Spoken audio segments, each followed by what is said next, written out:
Now, before we go on, we will cry to God, say, I shall not give up in the name of Jesus. Say, I shall not give up in the name of Jesus.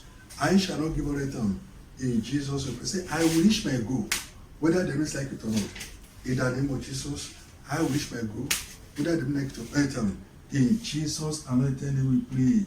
Say, angels of possibility and success begin to minister to me.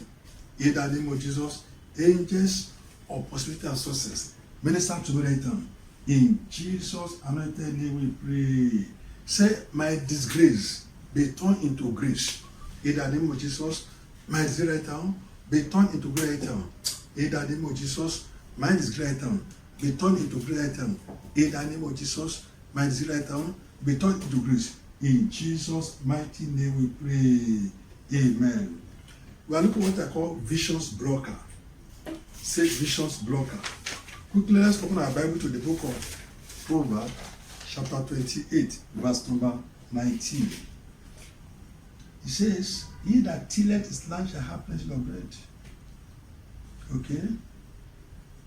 But he that followeth after vain persons shall have poverty enough. I pray, poverty shall not be your portion in the mighty name of Jesus. Praise the name of the Lord. Now, the Hebrew word for vision is what I call shazam. And it means a mental sight, a dream. Vision is a revelation. Vision is an oracle. It's a kind of a prophecy. If you look at the book of 1 Samuel chapter 3 verse number 1, Samuel saw a vision of the night. Micah 3 chapter 6 also too. Okay? So when you take the Hebrew word shazam, it means what? A mental thing. But when you look at the Greek word is what I call uraio. It means to see or to behold a vision. Vision is a divine revelation that can give you direction or what I call guarantees you your safety. Vision is the ability to see your dreams, your goals and your desires before they exist in the natural. Before they come into natural, you can see them in the spiritual realm. It's a supernatural presentation of certain situation. Okay? Vision is the ability to see, it's an inbuilt ability for you to see things that are not in existence. We call it vision. Things that are not in existence, you're able to see. That is what we call what? Vision. Vision can mean a faith to a Christian because you believe in what the word of God says. Vision is a vivid mental picture of a desired future. You have a mental picture of what is in the future. Now, vision is when you know what God created you for and you need to pursue them. Vision is a kind of a force that connects you to the purpose of your life.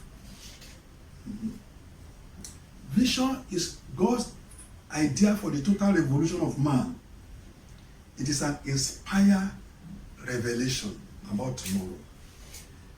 If you look at most organizations, they have vision statement and mission statement. Some of the mission statement to be the #1 bank in Africa. It's a vision. It's an inspired revelation about what a better tomorrow. Or to become #1 banks in terms of branches. Or to become #1 provider of good internet service. That is what you call what? A revelation about what? A better tomorrow. The poorest man in the world is not the one without money, what? The one without vision.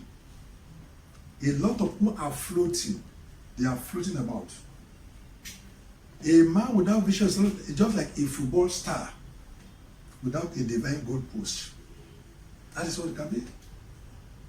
If you have no vision, you have no drive, you have no purpose, you have no ambition, your creativity, no motivation, action, everything will be there. Will not be there.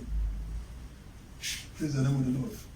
When God gives you a vision, it must be simple for you to understand and pursue. The vision of God must be specific to you. When you have a positive vision, it's going to motivate your life. Vision is different from purpose. Praise the name of the Lord. When you know and understand what you are about to accomplish in life, that is purpose. When you can sit in the mind of faith, that is vision. Okay? So, any man without a vision, life does not worth much. The person will give up. People with a vision, they are on the highway of destiny fulfillment. That is why you must get vision today. A lot of people are living their lives without vision. No one can run vision effectively unless you can design it. Okay? If you're a man or woman of vision, you have a discipline, you have integrity, and you have what you call what? Character. What are those things that can block your vision? Number one, sin. Number two, ignorance, unbelief, lack of focus, spiritual dryness and blindness. If you can't pray, you can't read the Bible. Prayerlessness, insensitivity to the Holy Spirit, purposeless living, indiscipline, gluttony, impatience, they can block your vision. Okay? If you are out of touch with God, fear, procrastination, incomplete deliverance. How do you keep your vision vibrant? Number one, be connected to God. Make sure that you are connected to the Holy Spirit. Soak your life with prayer. Read the word of God. Then avoid people who call vision killers. There are many. Then be passionate about your vision. Brothers and sisters, I pray. Vision blockers will release you in the mighty name of Jesus. The Holy Spirit will sharpen your spiritual sensitivity in the name of Jesus. Bring out your tithe and offering. Heavenly Father, out of what you gave to us, I give back unto you. Bless us abundantly. In Jesus' name we pray. Amen. Let's share the grace. The grace of our Lord Jesus Christ, the love of God, and the fellowship of the Holy Spirit be with us now forevermore. Amen. Hallelujah. Hallelujah. Hallelujah.